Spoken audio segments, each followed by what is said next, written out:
Hello dear friends, today we are going to see Stassen's matrix multiplication.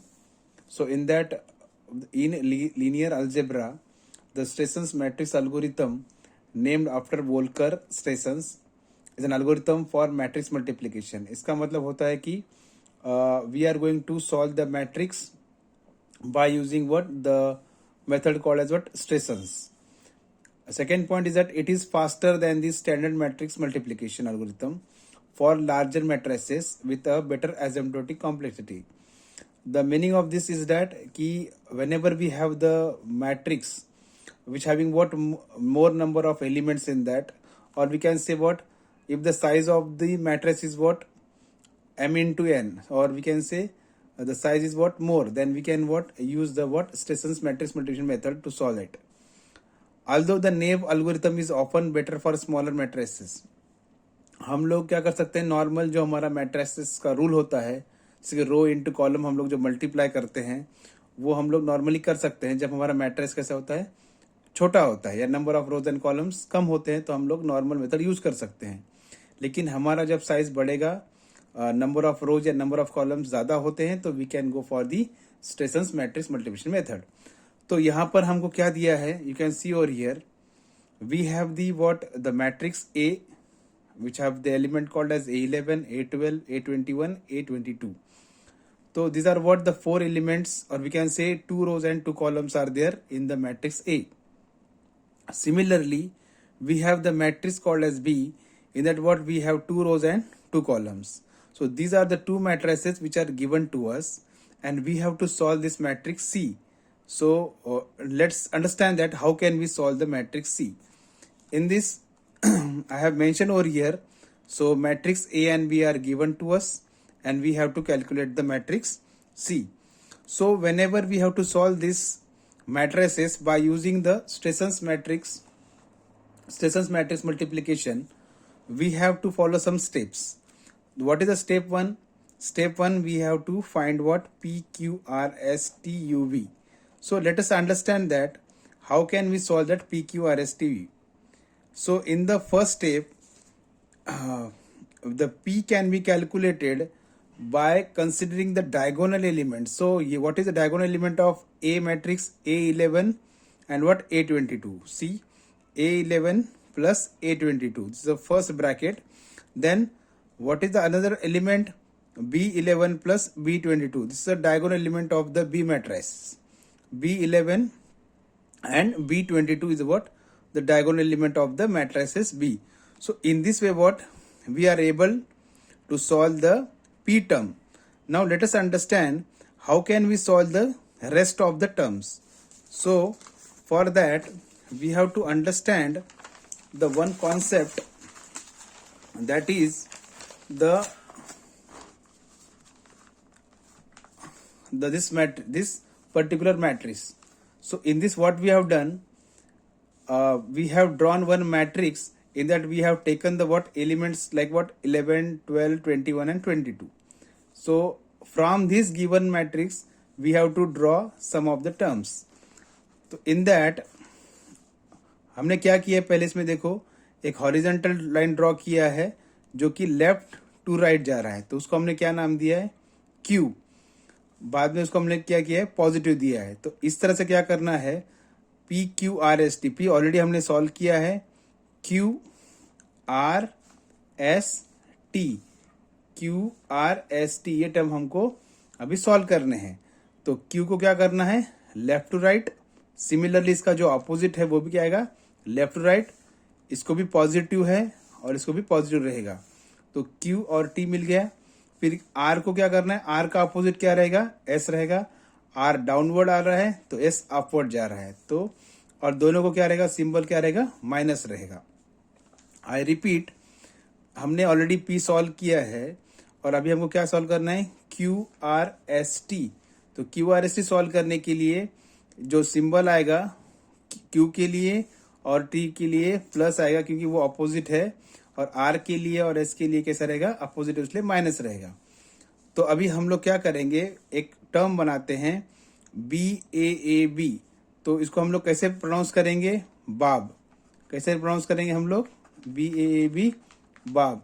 तो इसका use क्या होता है हम लोग देखेंगे अभी। यहाँ पर देखिए, यहाँ पर हमने क्या किया है, पी हमने ऑलरेडी सॉल्व किया है। अभी हमको क्या करना है, क्यू सॉल्व करना है। तो क्यू सॉल्व करने के लिए आप देख सकते हो यहाँ पर बाब जो टर्म लिया हमने, बाब यहाँ पर देखो, बाब यहाँ पे जो टर्म लिया है तो उसको हमने क्या किया है, वर्टिकली यहाँ पे लिखा है। तो वर्टिकली क्या लिया है, बी ए बी लिखा है। और जो उसके साथ टर्म आ रहा है 11 आ रहा है, 11, 22 और 22, मतलब जो हमारे हॉरिजेंटल एलिमेंट्स आते हैं वो यहाँ पे आपको लिखना है, मेंशन करना है। तो B11, A11, A22 and B22। तो इस तरह से हमने क्या किया, इस टर्म का, बाब टर्म का यूज किया है यहाँ पर। अब चीज है कि अंदर की टर्म कैसे आती है। तो हम लोग पहले बात करेंगे क्यू के लिए। तो क्यू के जो टर्म, बाहर की टर्म जो है वो बी की है, तो उसलिए अंदर का जो ब्रैकेट के अंदर का टर्म आएगा वो ए का आता है। तो यहाँ पर देखिए क्यू के लिए हम लोग क्या कर रहे हैं, प्लस सिंबल यूज कर रहे हैं। और इसके लिए अगर हम डायगोनल ऐसा ड्रॉ कर रहे हैं तो ये कौन सा टर्म कंसिडर करेंगे हम लोग, 21 और 22। तो देखो ए क्यों आया यहाँ पर, बाहर की टर्म क्या है बी, उसलिए अंदर का टर्म कौन सा आएगा, ए का आएगा। तो A21 पॉजिटिव प्लस रहेगा और यहाँ पर 22 आएगा, तो A22 आया। इस तरह हमने क्या मिला, हमको Q मिला। अभी हम लोग R सॉल्व करेंगे। R कैसे सॉल्व करेंगे, अब हम पता है कि बाहर की टर्म क्या है, A है, A, तो अंदर की टर्म क्या रहेगी, B की रहेगी। तो R के लिए देखो कौन सा टर्म आ रहा है, इधर कौन सा टर्म आ रहा है, 12 और 22 आ रहा है। 12 और क्या आ रहा है, 22 आ रहा है। अंदर क्या आ रहा है, माइनस आ रहा है। तो हमने क्या किया, B12 माइनस B22 आ गया यहाँ पर। तो इस तरह से हमको सॉल्व क्या हुआ, हमारा R सॉल्व हो गया।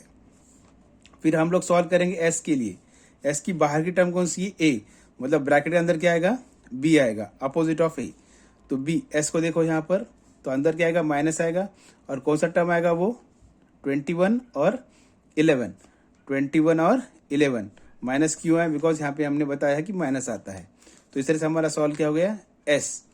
बाद में क्या सॉल्व करना है हमको, T के लिए बाहर की टर्म क्या है, B है, तो अंदर की टर्म कौन सी आएगी, A की आएगी। देखिए यहाँ पर, तो इसके लिए कौन सा टर्म आएगा, A11 और यहाँ पर A12 और प्लस में रहेगा, A11 प्लस A12। तो इस तरह से क्या हो गया, हमारा T भी सॉल्व हो गया। अभी बचा क्या, U और V। तो U सॉल्व करने के लिए आपको क्या करना पड़ेगा, U सॉल्व करने के लिए आपको S और T लेना पड़ेगा, S और T। तो यहाँ पर देखो मैंने एरो किया, यहाँ पर we are combining S and T and we are forming the what, U। अभी यहाँ पे ध्यान से देखिए, U फॉर्म करते समय S का जो अंदर का टर्म है, S का जो ब्रैकेट वाला टर्म, तो जहां पर B है वहां पर आपको रिप्लेस करना A से। तो हमने क्या किया, B को रिप्लेस करके A लिखा है। और यहाँ पे देखिए माइनस को माइनस और B की जगह पे A लिखा है और 11 को 11 लिखा है। तो ये हो गई पहली term. Then we have to see what, the T। तो T का जो अंदर का ब्रैकेट का टर्म कौन सा है, A का है, तो हमको उसको कहाँ पे रिप्लेस करना है, A से को निकाल कर B रखना है। तो A11 की जगह पे क्या आएगा, B11 प्लस को प्लस, A12 की जगह पे क्या आएगा, एक की जगह पे क्या आएगा, B12। तो इस तरह से हमारा क्या सॉल्व हो गया, U भी सॉल्व हो गया। अभी हम लोग क्या करेंगे, V सॉल्व करेंगे। तो V सॉल्व करने के लिए हमने यहाँ पे देखो, यहाँ पे दिया है we are combining Q and R। तो जिस तरह से हमने U सॉल्व किया है उस तरह से हम लोग V सॉल्व करेंगे। तो V सॉल्व करने के लिए हम कौन सा यूज कर रहे हैं टर्म, Q और R। तो Q का जो ब्रैकेट का टर्म है कौन सा है, A21 प्लस A22। तो A को रिप्लेस करो B से। तो यहाँ पर देखो A को निकाल रहे हैं हम लोग, क्या रख रहे हैं, B, 21 को 21 प्लस को प्लस, A को निकाल कर B, 22 को 22। बाद में हमको क्या करना पड़ेगा, R का लेना पड़ेगा। R का अंदर का टर्म कौन सा है, B का है, तो उसके जगह हम लोग क्या करेंगे, A12 minus B22।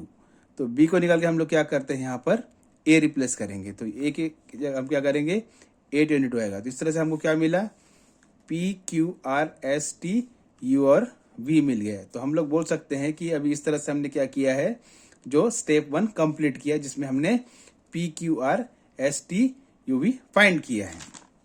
Next step जो है, स्टेप नंबर 2, स्टेप नंबर 2 में हम लोग क्या करेंगे, to find the values of C11, C12, C21 and C22। तो जैसे हमको मैट्रिक्स फाइंड करना है, कौन सा है, सी वाला मैट्रिक्स, तो उसमें कौन से एलिमेंट्स हैं, ये एलिमेंट्स है, तो ये एलिमेंट्स हमको क्या करना है, फाइंड करना है। तो यहाँ पे मैंने लिखा है use the what PQRST UV and what this terms to find the what the matrix C।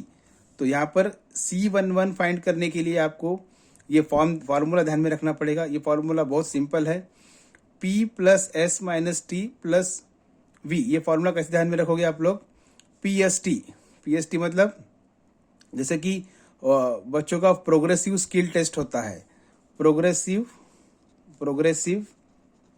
Skill test, तो उस पे से आपको क्या करना है, प्रोग्रेसिव स्किल टेस्ट से PST ध्यान में रखना है, और V से ध्यान में रखना है कि बाय विनोद सर, तो ये नाम ध्यान में रखना है। जो भी ये PST होगा, प्रोग्रेसिव स्किल टेस्ट लेगा, वो कौन लेगा, विनोद सर लेंगे, तो इसलिए आपको ये टर्म ध्यान में रहेगी। बाद में C12 कैसा फाइंड करना है, C12 फाइंड करने के लिए आपको वर्ड ध्यान में रखना है रैट, तो R प्लस T मतलब प्लस की जगह पे क्या करना है आपको, ए की जगह पे क्या करना पड़ेगा, प्लस रिप्लेस करना पड़ेगा, तो आपको ध्यान में रहेगा C12 कैसा करेंगे find, R plus T। C21 कैसे फाइंड करेंगे हम लोग, आपको पता है R के पहली टर्म कौन सी आती है, Q आती है, तो यहाँ पे Q रखा हम लोगों ने। T से पहले टर्म कौन सी आती है, S आती है, तो हम लोगों ने क्या किया, C21 भी फाइंड कर लिया। लास्ट में बचा है C22, तो ध्यान में रखें ये जो हमारा ये जो टर्म्स आती हैं, ये पूरे टर्म्स, P को P रखा, R को R रखा, Q को Q रख दिया यहाँ पर, और V का जो पहली टर्म होती है वो टर्म यहाँ पे आपको पुट करनी है। इस तरह से हमको क्या मिला है, C11, C12, C21 और C22। सो इस तरह से हमारा भी हम लोग कोई भी एग्जाम्पल सॉल्व करने के लिए ये फॉर्मूला यूज कर सकते हैं। ठीक है, तो आपको अगर वीडियो अच्छा लगा हो तो दोस्तों सब्सक्राइब करें और अपने दोस्तों के साथ शेयर करें। Thank you all of you.